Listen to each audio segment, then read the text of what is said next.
Well, thank you. It's a wonderful reception.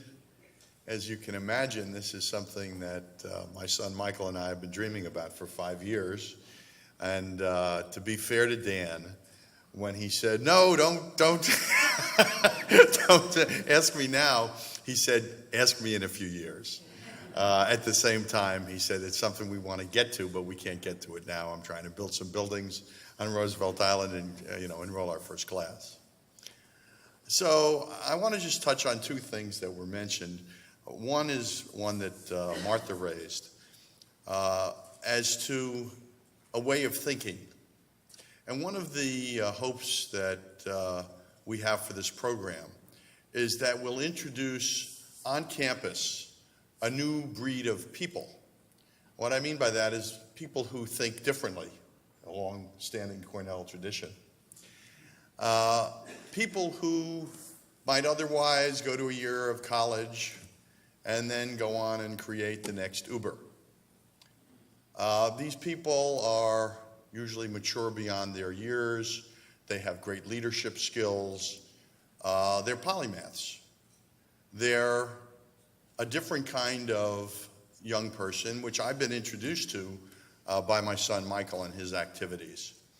And we're very fortunate to be associated and to have seen in action many of these people. So imagine the impact on everyone not in the program on the campus, who will be exposed to 25 people each year, so 100 people who think differently. The people who are natural leaders in the innovation economy. People who we think would probably succeed if they had 1 year of college. But I want to tie that together with the question that someone raised about how can technology be used to ameliorate the human condition. Well, that's exactly the point, that it's not going to be used to ameliorate the human condition in the same fashion as it would be for people who are at the controls of this accelerating change, of those who are steeped in humanitarian values. So this is a critical input in the change that we're all witnessing.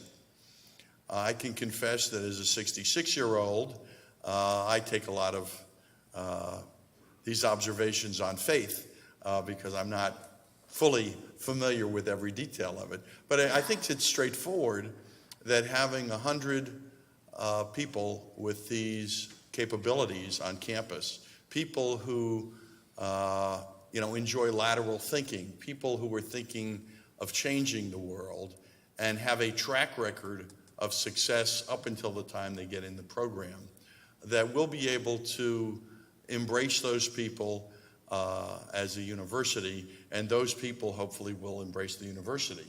And this will make sure that Cornell stays at the forefront of everything happening and to be in a position to improve the country and the world.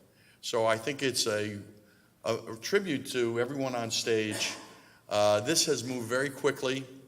I can tell you, I remember in 1986, I was a visiting professor in the College of Architecture, and not due to me, but it was a very popular course.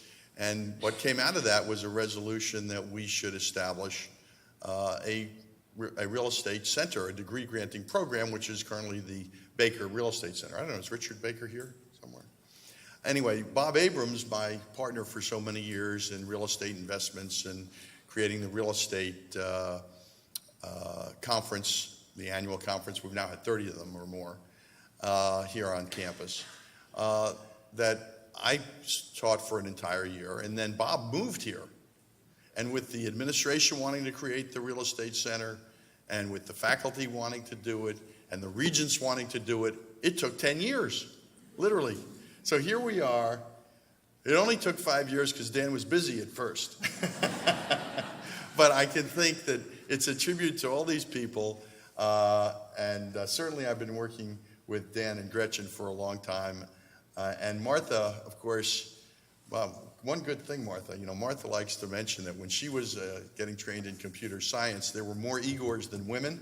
So I see on this panel, women 2, Igors none. There you go.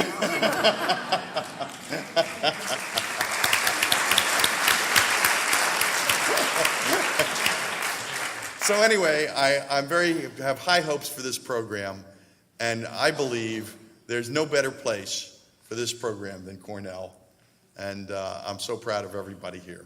Thanks very much.